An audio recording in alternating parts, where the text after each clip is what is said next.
สบายดีสวัสดีพ่อแม่พี่น้องเอฟซีกันเบิดสู่คนหรือว่าสิเป็นเอฟซีทางฝั่งไทยฝั่งลาวต่างประเทศกันยินดีต้อนรับเข้าสู่ช่องยูทูบบาบุญจันทร์ชาแนลอีกแล้วพ่อแม่พี่น้องโดยกลับมาพอกันอีกคือเก่าคือเดิมเติมพลังทุกครั้งที่บ่าวจันทร์มาถ่ายคลิปก่อนอื่นบ่าวจันทร์ก็ขอกราบพ่อแม่พี่น้องฝากกดไลค์กดแชร์กดติดตามกดซับสไครต์ให้บ่าวจันทร์นำนี่เด้อทุกคนขอให้บ่าวจันทร์มีกำลังแห่งใจทำคลิปต่อไปอีก โดยเปิดคลิปออกมาในมื้อนี้พ่อแม่พี่น้องก็มาถ่ายชีวิตประจำวันหรือว่าเศร้าวันพุธพ่อแม่พี่น้องวันที่29เนาะตุลาคมพ่อแม่พี่น้องปี2025เนาะมื้อนี้ก็ได้ถ่ายบรรยากาศทางห้านเลยพ่อแม่พี่น้องหรือว่าตอนเช้าเนาะกับ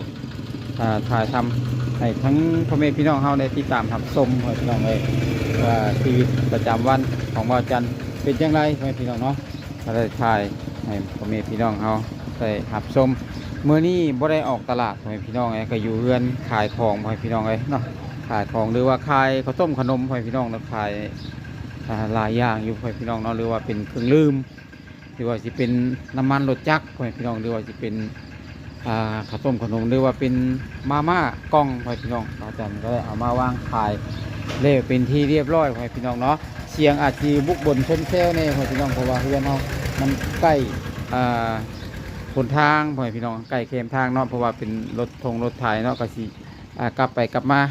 เสียงดังเนี่ยพ่อพี่น้องบ่ว่ากันเนาะโดยอันนี้ก็บาอาจารย์ก็บ่ได้ไปไซมื้อนี้พ่อพี่น้องว่าคิดว่าสิเลี้ยงของขายก่อนมื้อนี้พ่อพี่น้องเนาะเอาเครื่องขายขึ้นมาใส่ตามสั้นพ่อแม่พี่น้องของเพิ่นคือบางแท้เนาะสั้นนี่ขาดอย่างเนาะสั้นนี่เพราะว่าหลังจากที่เพิ่นไปเกี่ยวข้าวเกี่ยวน้ำมาพ่อแม่พี่น้องเนาะเพิ่นก็บ่ค่อยมีเวลาไปซื้อพ่อแม่พี่น้องหรือว่าทุนอาจสิเบิดพ่อแม่พี่น้องหรือว่าต้นทุนที่ไปซื้อนี่อาจสิบางลงพ่อแม่พี่น้องเนาะเพราะว่าเอาไปกินช่วงเกี่ยวข้าวนี่ก็หลายพ่อแม่พี่น้องเพื่อสิเกี่ยวแล้วเนาะโดยเกี่ยวข้าวได้เป็นที่เรียบร้อยแล้วพ่อแม่พี่น้องFCเนาะปีนี้ก็ได้เข้าบ่หลายปานใดพ่อแม่พี่น้องเพราะว่าเฮาเฮ็ดบ่หลายพ่อแม่พี่น้องเนาะโอ้ใครก็ยังเพลงเดียวพ่อแม่พี่น้องยังบ่พอเพลงซำเนาะถ้าลูกค้าอยากว่ายกเพลงนี่คือสิบ่ได้หรอกพ่อแม่พี่น้องมื้อนี้ขายเป็นใบหรือว่าเป็นลูกๆไปพ่อแม่พี่น้องเนาะเพราะว่าทางห้านของเฮานี่ของขาดหลายพ่อแม่พี่น้องอาจจะต้นทุนเพิ่นเบิดบอกด้วยว่าได้ไรพ่อพี่น้องมันคือเห็นเพิ่นซื้อมาเนาะโดยสั้นกับเป็นพ่อพี่น้องคนละสั้นบอนี่บุหัวาเพิ่นใส่ยางพ่อพี่น้องเนาะโอ้น่าสิเป็นน้ำตาลพ่อพี่น้องสั้นวางตรงนี้น้ำตาลวางเนาะเบิดเลยพ่อพี่น้องน้ำตาลเฮาเบิดไปเลยเนาะเพราะว่ายังบ่มีต้นทุนที่จะไปซื้อพ่อพี่น้องเพราะว่าเอามาทำอาหารการกินตอนที่ว่าเกี่ยวข้าวนี่กะลาย่างพ่อพี่น้องเนาะโดยปลากระป๋องช่องนี้ปลากระป๋องพ่อพี่น้องเบิดไปแล้วเนาะปลากระป๋องก็เบิดไปแล้วก็ยังบ่ทันได้ซื้อมาพ่อพี่น้องยังบ่มีเงินซื้ออยู่เนาะตอนนี้ก็เดือแต่ไข่แล้วพ่อพี่น้องไข่ก็เดือบ่กี่ใบเองพ่อพี่น้องเนาะโดยโอ้ของขาดลายอันนี้นี่ไม่น้องหน้าเนาะของขาดพ่อพี่น้องพี่นะโอ้รสดีก็เรือห่อเดียวพ่อพี่น้องรสดี2 ห่อเนาะอันนี้จะเป็นน้ำจิ้มก็เรือ3 ขวดพ่อพี่น้องน้ำจิ้มสุกี้เนาะโดยโอ้ช่องนี้ก็ช่องก็จะตั้งวางน้ำปลาพ่อพี่น้องกับเบิดอีกคือกันพ่อพี่น้องเนาะโอ้มีเป็นกระป๋องเนาะยัง3 ป่องพ่อพี่น้องธรรมดาจะมีอยู่อย่างหน่อยก็10พ่อพี่น้องเอาไว้นี่เนาะเพราะว่าอันนี้มันเบิดหน่อยแล้วพ่อพี่น้องเบิดลายเนาะเพราะว่าเหลือหน่อยเนาะพ่อพี่น้องพ่อพี่น้องทางห้างของเพื่อนนี่เนาะถ้าว่าสิตั้งใจขายพ่อพี่น้องก็พอขายไร่เด้อพ่อพี่น้องเนาะ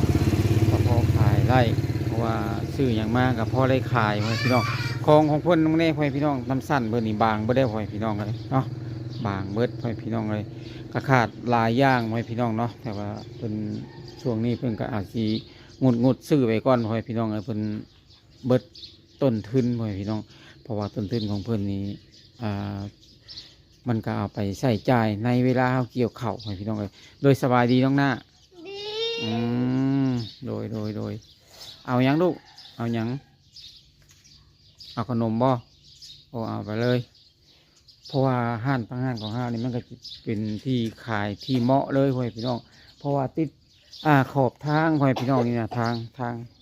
งถนนคอนกรีตพ่อพี่น้องเลยหรือว่าทางคอนกรีตทางในหมู่บ้านเฮาพ่อพี่น้องก็อันนี้ห้านค้าพ่อพี่น้องห้านค้าของบ่าวจันเนาะพ่อพี่น้องเนาะโดยนี่หนทางพ่อพี่น้องก็ถ้าเฮามีทุนได้หลายหรือว่ามีที่ลงทุนหลายๆนี่มันก็อาจสิสามารถที่จะซื้อของแล้วก็ดึงดูดดึกค่าเข้ามาได้พ่อพี่น้องทางห้านของเฮานี่ก็เป็นห้านน้อยแต่พ่อพี่น้องหรือว่าเป็นห้านเล็กๆแต่ว่าสามารถที่จะดึงดูดลูกค้าเข้ามาได้พ่อพี่น้องถ้าเฮามีของทุกสิ่งทุกอย่างมาลงเนาะพ่อพี่น้องเนาะโดยก็สามารถที่จะดึงดูดลูกค้าเข้ามาอุดหนุนเฮาได้พ่อพี่น้องเพราะว่าห้านเฮานี่มันเหมาะที่สุดพ่อพี่น้องสถานที่ของวางหรือว่าสถานที่ว่างขายหรือว่าว่างตั้งพ่อพี่น้องกับคนไปมากะสะดวกพ่อพี่น้องเลยเนาะโดยถ้าว่าบาจันลงไปอีกจักหน้อยพ่อพี่น้องลงทุนนาเน้นไปกว่านี้เนาะพ่อพี่น้องกะหับห้องเนี่ยพ่อพี่น้องว่าลูกค้านี่มาอุดหนุนตลอดเวลาเนี่ยพ่อพี่น้องเลยเนาะโดยอันนี้มันเป็นท่านยังน้อยอยู่พ่อพี่น้องเลยแต่จังใดกะบาจันกะสีสู่ส่วนหรือว่าจะสู่ต่อไปพ่อพี่น้องเลยเพื่ออนาคตลูกหรือว่าเพื่ออยู่รอดว่าสั้นซะพ่อพี่น้องเนาะจะยากจะจนซ้ำใดว่าจันกับโบไล่ท่อถอยพ่อพี่น้องเลยจะสู่ต่อไปเนาะจังใดก็ขอขอบมุกขอบใจเนาะทาง FC บดสู่คนเนาะที่ติดตามชมทางช่องบ่าวบุญจันทร์ชาแนลพ่อพี่น้องเลยก็บ่มีอย่างไรเนาะบ่าวจันก็จะได้อวยใส่อวยพรให้เนาะก็ขอให้ทั้ง FC ของเฮาเนาะอยู่ดีมีแห้งเนาะความเจ็บอย่าสิได้ความไข่อย่าสิมีเนาะก็คิดเงินก็ขอให้ได้เงินคิดทองก็ขอให้ได้ทองเนาะขณะที่การงานของอ้ายขอให้ราบรื่นรุ่งเรืองเจริญเนาะไปทางน้ำบ่ให้ตกเนาะไปทางบกบ่ให้ล่มเนาะก็มีแต่หน้าที่การงานของเพื่อนนี่ก็ขอให้สุภาพผมมีพี่น้องเลยจังใดกันเนาะของขาดลายพ่อพี่น้องไอ้ของขาดลายพ่อพี่น้องเลยเนาะไปพ่อพี่น้องไปดูทั้งบรรยากาศทั้งในครัวของบ่าวจันพ่อพี่น้องเลยพี่น้องนี่ครัวเพิ่นมีอย่างนี้พ่อพี่น้องในครัวเนาะโอ้ตอนนี้บ่าวจันก็ลูกหนึ่งเข่าพ่อพี่น้องเลยกำลังอายขึ้นโอ้เบิ้งสุกกับว่าเนาะโอ้พี่น้องไอ้เขาห้อนเนาะใส่ทานหนึ่งมันอ่อนๆพี่น้องอบประมาณเดินเติบอยู่เนาะพ่อพี่น้องน่ากินจังข้าวไหม้เด้อพ่อพี่น้องข่าวซ้ำลองกินเนาะปิดไรต่อเพราะว่าอบให้มันนิ่มคักๆพ่อพี่น้องเพราะว่าเขาหนึ่งทานนี่เนาะอันนี้ก็สิเป็นระหว่างทั้งเพื่อนของบ่าวจันทร์พ่อพี่น้องหรือว่าเป็นในครัวเนาะในครัวนี่ก็สิต่อกันกับเพื่อนเลยพ่อพี่น้องแต่ว่าเขาก็เอาออกมาข้างๆซื่อๆพ่อพี่น้องเนาะปลากล้วยนี่มีกล้วยน้ำพ่อพี่น้องเลยกล้วยสุกเนาะเมื่อวานเมน้องหน้ากับน้องหน้าเพิ่นไปเกี่ยวข้าวซอยนาสาวเพิ่นพ่อพี่น้องเพิ่นก็ได้เอากล้วยมาน้องคนหน้าเพิ่นบ่อยากเอาเด้บ่อยากเอาลายเพิ่นว่านักเพิ่นว่าพี่น้องเนาะอันนี้เมย์เพิ่นเอามาซื่อๆเพิ่นพี่น้องเลยน้องหน้าเพิ่นบ่อยากเอามาเลยนักนี่คนรอเฮาพี่น้องเลยใช้ลูกใช้มื้อนี้ไปเฮียนว่ามื้อนี้ไปวะไปบ่ไปโอ้เป็นอะไรคือว่าบ่ไปเฮียนมื้อนี้ ไปนู โอเคพ่อแม่พี่น้องก็ได้ถ่ายทำให้พ่อแม่พี่น้องได้รับชมกันแล้วเนาะก็สำหรับคลิปนี้เนาะว่าอาจารย์ว่าผิดพลาดประการใดก็ขอโทษขออภัยนำFCเบิร์ดสุขุสุคนเนาะกล่าวสำว่าสบายดี